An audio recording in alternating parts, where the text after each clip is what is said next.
நம்ம ஆட்சிக்கு வந்தா அது என்ன வந்தா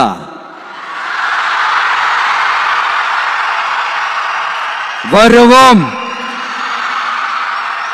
மக்கள் கண்டிப்பா நம்மள வர வைப்பாங்க.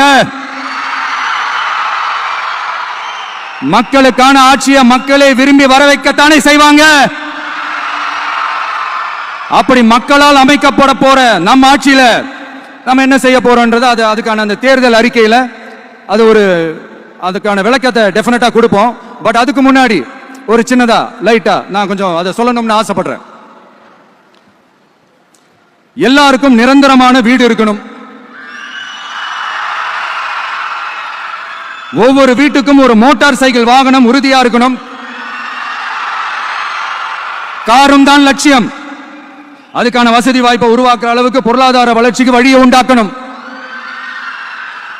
ஒவ்வொரு வீட்டில் இருக்கிற ஒவ்வொருத்தரும் மினிமம் டிகிரி படிச்சிருக்கணும். ஒவ்வொரு வீட்டிலையும் குறைந்தபட்சம் ஒருத்தருக்கு நிரந்தர வருமானம் கிடைக்கணும். அதுக்கான வேலை வாய்ப்பை உருவாக்கணும். அதுக்கு தகுந்த மாதிரி கல்வியில பாடத்திட்டத்தில் சீர்திருத்தம் செய்யணும். கவர்மெண்ட் ஹாஸ்பிட்டல்ஸுக்கு மக்கள் எல்லாரும் பயம் இல்லாம நம்பி போற மாதிரி மாத்தணும். பருவமழை காலத்தில் ஏற்படுற வெள்ளத்தால ஊரும் சரி மக்களும் சரி விவசாயமும் சரி பாதிக்கப்படாம இருக்கணும். அதுக்கு 4000 கோடி திட்டம்னு ஒரு உருட்டுனாங்களே, அந்த மாதிரி எல்லாம் எதுவும் இல்லாம உண்மையான ஒரு பாதுகாப்பு திட்டத்தை உருவாக்கணும். மீனவர்களோட, தொழிலாளர்களோட, நெசவாளர்களோட, அரசு ஊழியர்கள் மற்றும் ஆசிரியர்களோட கருத்து கேட்டு அவங்களுக்கான பாதுகாப்பு மற்றும் வளர்ச்சி திட்டங்களை உருவாக்கணும். உருவாக்குறது மட்டும் இல்ல, அதை செயல்படுத்தணும். முக்கியமா இண்டஸ்ட்ரியல் டெவலப்மெண்ட்ஸ்ல கான்சென்ட்ரேட் பண்ணணும். எல்லாத்தையும் விட ரொம்ப ரொம்ப முக்கியம், சட்டம் ஒழுங்க ரொம்ப ஸ்ட்ரிக்டா வச்சிருக்கணும்.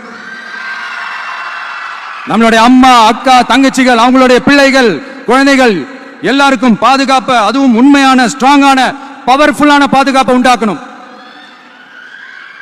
அண்ணா யூனிவர்சிட்டியில நடந்த அந்த பெண்ணுக்கு நடந்த அந்த பிரச்சனை மாதிரியோ, இல்ல கோவையில நடந்த அந்த கல்லூரி பெண்ணுக்கு நடந்த பிரச்சனை மாதிரியோ அதெல்லாம் நடக்க விடவே கூடாது. நம்ம வீட்டு பெண்கள் ஸ்ட்ராங்கா, பயமே இல்லாம தைரியமா இருக்கணும். இதை எப்படி செயல்படுத்த போறோன்றது முன்னாடி சொன்ன மாதிரி நம்மளுடைய தேர்தல் அறிக்கையில் அதுக்கான விளக்கத்தை ரொம்ப டீட்டெயிலா கொடுப்போம்.